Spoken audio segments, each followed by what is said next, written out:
Good Morning Business. Le débat. Un plan à 200 milliards, c'est ce qu'a annoncé l'Allemagne pour soutenir les ménages et les entreprises face à la flambée du coût de l'énergie. Du coup, Mario Draghi redoute un petit peu ce plan. Il redoute que ça ne fausse la concurrence. Le commissaire européen Thierry Breton lui promet de regarder tout ça de très près.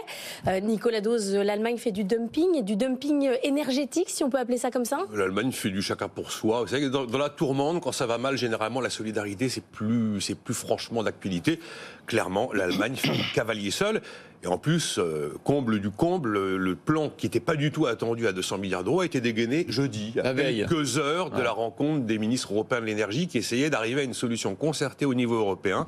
Et en fait, c'est le double cavalier seul de l'Allemagne. D'abord, les 200 milliards ont été dégainés sans que personne ne sache vraiment à quoi ils vont servir. Quelle part pour les ménages, quelle part pour les entreprises. Clairement, on raconte à Bercy que dans les communications qu'ils ont avec les Allemands, il y a tellement de remous sociaux qu'il fallait balancer un chiffre cash. On verra bien ce qu'on en fera. Et puis, donc oui, clairement, là, l'Allemagne est en train de subventionner d'une certaine manière son économie.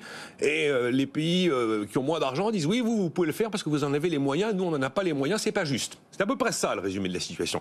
Et il y a un autre cavalier seul de l'Allemagne qui, justement, devait conduire à ce qu'on trouve une solution concertée pour avoir un niveau plafond des prix du gaz et voire de baisser les prix du gaz. Si vous voulez baisser les prix du gaz, le seul moyen qu'ont les États européens en agissant de concert, c'est de subventionner les producteurs de gaz, d'électricité à base de gaz, de manière à ce que le prix de revient de ces producteurs soit plus bas. Ça rappelle le mécanisme de la PAC. Voilà, si vous voulez. Sans moi, le problème, c'est qu'il n'y a pas tellement de producteurs d'électricité à base de gaz en France. Il y en a énormément en Allemagne. Et Olaf Scholz s'est dit, mais vous vous rendez compte, si on trouve une solution concertée au niveau européen, qui va payer le plus pour arriver à ce prix ? Par exemple, 180. Eh ben, à ce moment-là, l'Allemagne se rend compte que c'est elle qui va payer une fortune. Donc, ils sont contre le fait qu'on ait un prix plafond au niveau européen pour le gaz, cavalier seul numéro 1. Et ils nous sortent 200 milliards du chapeau que personne n'attendait, cavalier seul numéro 2. Oui, je comprends très bien la position de messieurs Draghi et Breton, comme par hasard des sudistes. Alors, est-ce que le chantre de la libre concurrence et du marché non faussé, Jean-Marc Daniel, va aussi s'émouvoir de la position allemande ? Ah, je m'émeus.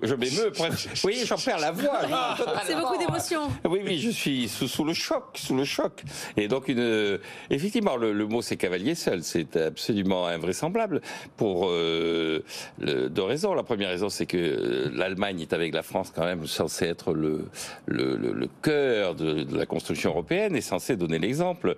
Et donc, la France déjà avait donné des signes de faiblesse en la matière. Les Polonais, les Hongrois, qui l'on critique beaucoup, disent oui, mais les Français et les Allemands n'en font qu'à leur tête, ils font la leçon à tout le monde, mais sur le plan pratique, ils sont assez égoïstes. Ça continue. Et donc, la deuxième raison, c'est que je pense que c'est effectivement une des mesures qui sont prises dans l'urgence, des mesures qui sont bricolées et des mesures qui, à la fois, perturbent l'économie et ne rendent pas le service politique qu'elles prétendent rendre. Regardez en Lettonie, où on a joué la vérité des prix, le parti au pouvoir a gagné les élections.